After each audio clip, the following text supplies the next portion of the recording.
इंदौर में काबुली चना में निर्यातकों की लेवाली बेहद कमजोर और अच्छी आवक के कारण भाव में गिरावट जारी रही। गुरुवार को काबुली चना 700 रुपए प्रति क्विंटल तक टूट गया।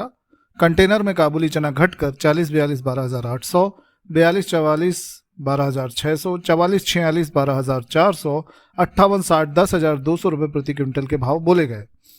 भारत में शानदार उत्पादन की संभावना से कनाडा में काबुली चना का भाव कमजोर हो गया है। भारत में यद्यपि चना की बिजाई क्षेत्र पिछले साल की तुलना में इस बार कुछ घटा है, लेकिन मौसम अनुकूल होने से इसके उत्पादन में ज्यादा गिरावट आने की संभावना नहीं है। नई फसल की कटाई तैयारी जल्दी ही शुरू होने वाली है और वहां चने का भाव पहले ही नीचे पहुंच गया था, जो अब कुछ ऊपर आया है, लेकिन फिर भी न्यूनतम समर्थन मूल्य से नीचे ही है। हालांकि सरकारी रिपोर्ट में काबुली चना की बिजाई का आंकड़ा अलग से नहीं दिया जाता है, लेकिन उद्योग व्यापार क्षेत्र का मानना है कि इसका रकबा सामान्य रहा है। आमतौर पर अनुमान लगाया जा रहा है कि भारत में चालू वर्ष के भले ही चने का कुल उत्पादन बढ़कर नए रिकॉर्ड स्तर पर ना पहुंचे, मगर घरेलू मांग और जरूरत को पूरा करने के लिए पर्याप्त होगा और इसीलिए उसे विदेशों से इसके विशाल आयात की आवश्यकता नहीं पड़ेगी।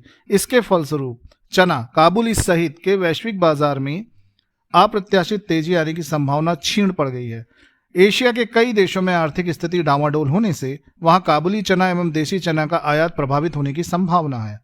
लैटिन अमेरिकी देश अर्जेंटीना में पिछले 2 वर्षों से निर्यात उद्देश्य के लिए 7-8 मिलीमीटर आकार के दाने वाले काबुली चना का उत्पादन हो रहा है, लेकिन वहां इसका उत्पादन औसत स्तर से कम होने के संकेत मिल रहे हैं। जहां तक कनाडा का सवाल है, तो वहां पिछले साल की तुलना में इस वर्ष काबुली चना के उत्पादन में बढ़ोतरी हुई है और शुरुआती महीनों में इसका निर्यात प्रदर्शन भी अच्छा रहा, लेकिन अब शिपमेंट की गति धीमी पड़ने लगी है।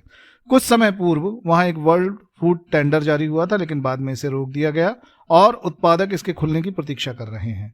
2 सप्ताह पूर्व वहां चना बाजार में जो चहल पहल बढ़ी थी, अब सुस्त हो गई है।